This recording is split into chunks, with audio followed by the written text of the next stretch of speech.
Ranked world number 1 in men's singles by the Association of Tennis Professionals. You would think he played the sport all his life, but no. Jannik Sinner didn't grow up dreaming of center court. He grew up chasing gates on a ski slope in the Italian Alps. Before he ever slid across a hard court, he was flying downhill at 100 kilometers an hour. A nationally ranked junior skier raised in South Tyrol, where winter lasts longer than excuses. His parents worked long shifts at a ski lodge, so Jannik learned early how to be alone, disciplined, and comfortable with silence. And maybe that's why, when he finally chose tennis at 13, which is shockingly late by pro standards, he didn't bring noise, swagger, or drama with him. He brought precision. And of course, as a top-ranking tennis player, it's most certain that he has the wealth to live in luxury. I would be breaking it all down, so do not hesitate to give this video a thumbs up and subscribe for more. Before I dive into the luxurious life of a tennis royal, let me take you back to where it all started. Most reports mention the outcome, but they rarely explain the buildup. Jannik Sinner entered the world on August 16, 2001, in San Candido, Italy, a tiny alpine town tucked inside South Tyrol, Italy, a place whose culture is more German than Italian, and whose rhythm is shaped by snow and silence. He grew up in Sexton, surrounded by the Dolomites, where physical toughness isn't a choice. It's simply the way things are. His father, Hans-Peter, worked as a chef, and his mother, Siglinda, served as a waitress in a local ski lodge. Together, they offered a family life that was modest, hardworking, and built on routine rather than extravagance. As mentioned earlier, before tennis had even taken root, skiing ruled young Jannik's life. He stepped on skis at 3 years old and was instantly drawn to speed and risk. By 7, he was one of Italy's top junior skiers, winning a national giant slalom title, an early sign of extreme balance, coordination, and bravery far beyond his age. He lived a childhood measured in seconds and slopes, where falling was normal and getting back up was mandatory. Even when Jannik Sinner was already turning heads on the ski slopes, something else kept calling him. Behind the ski lodge, tucked away and easy to miss, were a few local tennis courts. And whenever he could, Jannik wandered over. At first, there was no dream, no pressure, no plan. He just started hitting balls out of pure curiosity. And honestly, nothing about him screamed future tennis star. He wasn't winning national junior titles. He wasn't dominating kids his age. For a while, tennis barely even mattered. In fact, at just 7 years old, Sinner quit the sport entirely, focusing fully on skiing, until his father stepped in and convinced him to give tennis one more shot. That decision quietly changed everything. When Jannik returned, he began training under his first real coach, Herbert Meyer. Every morning, before most kids were even awake, his grandfather would drive him to Tennis San Giorgio. There was just one problem. No one his age could keep up. Jannik was already faster, sharper, and more advanced than older players, so he trained alone, session after session. Still, tennis wasn't number one, not even close. Skiing came first, football came second, tennis was third. Some mornings, Jannik raced down mountains at full speed. In the afternoons, he laced up his cleats and played youth football for AFC Sexton. Tennis? That fit wherever there was time left. No hype, no spotlight, just a kid balancing 3 sports, without realizing one of them was about to change his life forever. At 13, in a decision that shocked coaches and locals alike, Jannik walked away from competitive skiing to focus on tennis full-time. A radical leap for a boy who hadn't yet proven himself in the sport. He gave up skiing and football in favor of tennis due to his physique. He was tall, thin, and weighed only 35 kilograms. He also preferred competing in an individual sport directly against an opponent and having more control over the outcome.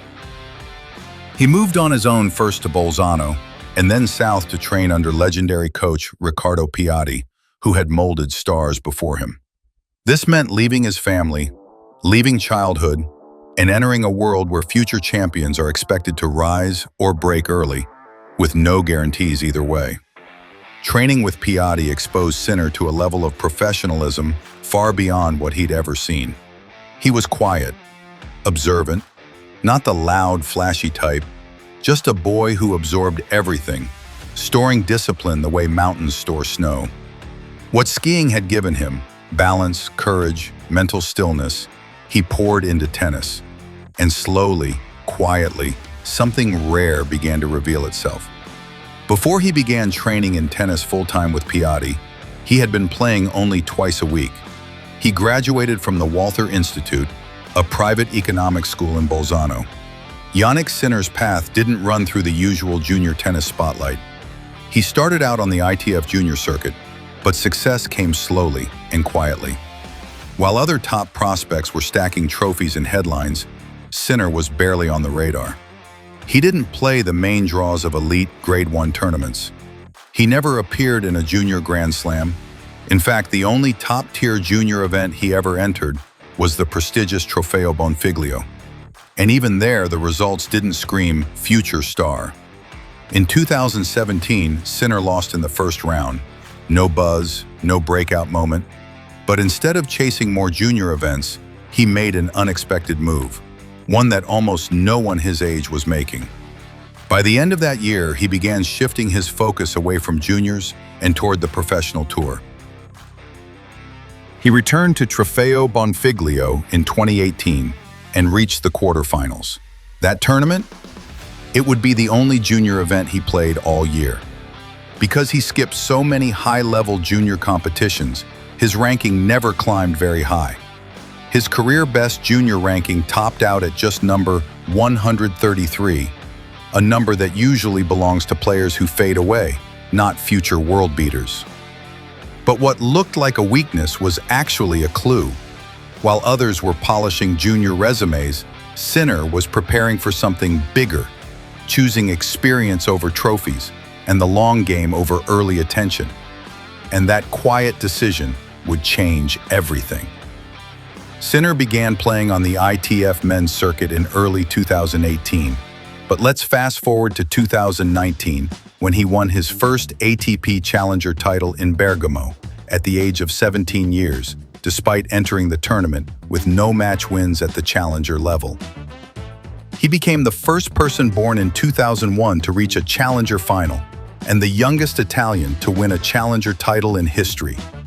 Now the light at the end of the tunnel was beginning to show. Jannik Sinner's rise in professional tennis has been defined by a steady sequence of increasingly significant victories that reshaped his standing in the sport. His first major breakthrough came in 2024 at the Australian Open, where he achieved what very few players of his generation had managed. He defeated Novak Djokovic, the most dominant player in Melbourne's history, and then went on to beat Daniil Medvedev in a 5-set final to claim his first Grand Slam title. This win marked the moment Sinner shifted from a promising young contender to a central figure in men's tennis. Later that year, he reinforced his ascent by capturing the 2024 US Open title, demonstrating that his success in Australia was not isolated. Winning on American hard courts required a different tactical approach and resilience, both of which Sinner displayed throughout the tournament. This victory further established him as one of the most versatile and reliable performers on the ATP Tour, capable of adjusting to surface changes without losing his competitive edge. His achievements continued to build momentum into 2025, a year that saw Sinner make Italian tennis history. In the 2025 Wimbledon Championships, he defeated Carlos Alcaraz in the final, becoming the first Italian man ever to win Wimbledon. Considering Italy's limited tradition on grass courts, this particular title carried symbolic weight. It showed that Sinner was not only winning, but expanding Italian tennis identity onto surfaces where it had rarely mattered before. Alongside his Grand Slam victories, Sinner also demonstrated consistent excellence in season-ending events. He won the ATP Finals in both 2024 and 2025, indicating that he could perform at the highest level against only the top 8 players in the world. These victories reinforced his reputation for maintaining form throughout the entire season and thriving under the concentrated pressure characteristic of the year's final tournament. Sinner's impact extended beyond individual events. His leadership was instrumental in helping Italy win the Davis Cup in 2023 and 2024, giving the nation back-to-back team titles. All of these milestones led to a natural culmination. On June 10, 2024, Sinner officially became world number 1, the first Italian player in the history of ATP rankings to hold this position. His position at number 1 validated the body of work he had built through these major wins and confirmed him as one of the leading figures of his generation. As Sinner's career continues, these victories form the foundation upon which the rest of his journey will build. Each major win has not only advanced his ranking, but expanded the expectations surrounding him, positioning him as a long-term contender in every major tournament he enters. Okay, that's enough accolades. Let's get into the kind life lives a world number. 1. Starting off with his net worth. As Jannik Sinner's career accelerated, so did the financial landscape surrounding him. What began as the earnings of a promising young athlete transformed into the portfolio of one of tennis's most valuable modern players. By 2025, Sinner had already built a substantial personal fortune. His net worth was widely estimated at around $30 million, a figure supported not only by his tournament success, but by consistent and high-value partnerships with major global brands. This number was backed up by his enormous prize money haul, more than $40 million earned on the ATP Tour by that point, placing him among the sport's highest earners, even before factoring in endorsements or bonuses. Sinner's rise to the very top of the tennis world, capturing Grand Slam titles and reaching world number 1, brought with it sponsorship opportunities from companies that often reserve representation for generational stars. He secured deals with Nike, Gucci, Rolex, and Alfa Romeo, each adding a layer of stability and long-term financial security to his career. These endorsements were not merely cosmetic. They positioned Sinner as a commercial face of European sport, further extending his financial reach into fashion, luxury branding, and automotive marketing. Although Sinner is private about the structure of his wealth, reporting confirms that he has begun directing part of his earnings into investments, including ventures related to branding and personal business projects associated with his image and athletic identity. He also launched the Jannik Sinner Foundation in 2025, a move that indicates a broadening of his financial strategy into philanthropy and long-term brand development rather than immediate consumption or lavish spending. What stands out about Sinner's approach is its balanced, measured nature. Despite his rapid financial rise, there is no evidence of reckless expenditure or high-risk ventures. Instead, his pattern suggests a long-term view, leveraging sponsorship income, maintaining a conservative lifestyle, and aligning himself with reputable European luxury brands that reinforce his public identity as disciplined, composed, and forward-thinking. Looking ahead, Sinner's earning power is expected to grow significantly. As he continues to compete at the top of the ATP Tour, his potential for expanding into equity-based partnerships, entrepreneurial ventures, and long-term brand ownership increases dramatically. The trajectory of his financial life mirrors the trajectory of his career: steady, strategic, and quietly ambitious.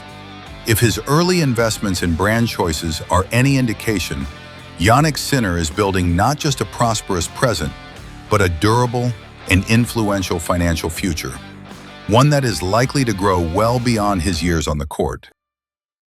Onto the lavish part of all this. As Jannik Sinner rose through the tennis world, his living spaces evolved with him, but not in the way one might assume for a global sports figure. Sinner has consistently approached his homes with a sense of practicality, privacy, an intention rather than indulgence. His central residence is in Monte Carlo, where he lives in a modern apartment strategically located to support his life as a touring athlete. Reports describe the apartment as sleek, contemporary, and functional rather than palatial, with large windows, natural wood tones, and a minimalist style that reflects his. Rather than retreating into a secluded mansion, Sinner chooses to live in La Condamine, a lively and authentic neighborhood known for its market, walkable streets, and proximity to major training facilities. The apartment's size and design prioritize efficiency and recovery, fitting seamlessly into his training-first lifestyle. This Monte Carlo home is valued in the range of $3 million to $12 million. What is consistent is that it serves as his primary base during the ATP season and benefits from Monaco's privacy, safety, and tax efficiency, reasons many top athletes choose the Principality as a residence. But Monte Carlo is only one part of Sinner's real estate landscape. In Milan, he has expanded his investment portfolio by purchasing 2 large units in the historic Casa Borelli building on Corso Venezia. These properties, collectively valued between 6 and 7 million euros, are used for professional and business purposes rather than as personal living spaces. Their acquisition reflects an early awareness of the need to build long-term financial stability and a presence in one of Italy's most influential economic and cultural centers. Rather than serving as mansions for personal luxury, these Milan properties are deliberate assets, part of a broader vision extending beyond his years on the court. Sinner also maintains a strong attachment to his childhood home in the Dolomites, near the restaurant run by his parents in Sesto Pusteria. This residence is not a mansion at all, but a symbol of continuity and grounding. It is where he returns for rest, reflection, and reconnection with the environment that shaped his discipline and outlook. Unlike his Monte Carlo base or Milan investment properties, the South Tyrol home serves a personal purpose tied closely to his identity, offering distance from the hectic professional circuit and a reminder of how far he has come. Looking ahead, Sinner's real estate trajectory suggests a continued blend of strategy and restraint. As his net worth grows and his endorsement portfolio expands with high-profile brands, the potential for future acquisitions rises. Yet his existing choices indicate that any future mansion or estate would likely be chosen not for display, but for function, training advantages, privacy, proximity to his support team, or long-term investment stability. His track record so far shows a preference for properties that serve his career and family life, not the extravagant estates often associated with global sports figures. Let us take a stroll through his garage. As Jannik Sinner's career accelerated into the top tier of world tennis, of course his car collection grew alongside it. His collection begins with the cars tied closely to his brand partnerships. As an ambassador for Alfa Romeo, Sinner owns the Alfa Romeo Stelvio Q4 Veloce, a high-performance SUV known for its responsive handling and athletic build. According to recent reports, it forms part of his regular personal fleet. The market value of a Stelvio Q4 Veloce typically ranges from $60,000 to $70,000 USD, depending on configuration. He also drives the Alfa Romeo Giulia, a sleek sports sedan recognized for its sharp Italian design and balanced power delivery. Valued between $50,000 and $75,000 USD for the performance-oriented trims commonly associated with brand ambassadors. Beyond Alfa Romeo, Sinner's collection includes vehicles that reflect his growing interest in higher performance. One of the most notable is the Audi RS6 ABT, a modified version of the Audi RS6 Avant, producing an impressive 740 horsepower. This model, tuned by ABT Sportsline, typically costs in the range of $140,000 to $180,000 US dollars, depending on customization and regional tax structures.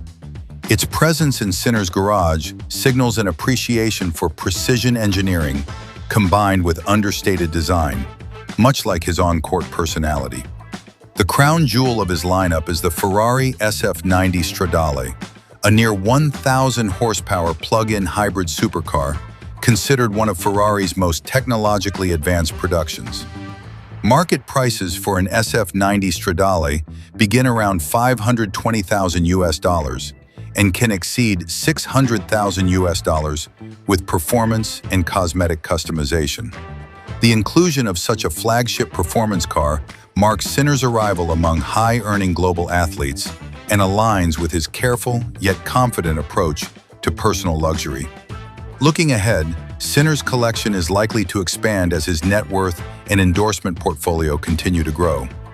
His demonstrated interest in performance vehicles and luxury Italian manufacturing suggests he may eventually explore hybrid supercars, limited edition models, or even electric hypercars as they gain prominence. Next up is a glimpse of his personal life. Though he now lives in Monte Carlo, he remains connected to his childhood home in the Dolomites, returning whenever his schedule allows. No matter how far his career takes him, the Dolomites remain the reference point for his sense of self.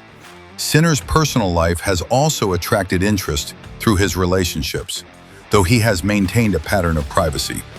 Publicly documented partners include Maria Braccini, an Italian model with whom he had a relationship from around 2020 until 2024, and later Anna Kalinskaya, a professional tennis player whom he dated until mid-2025.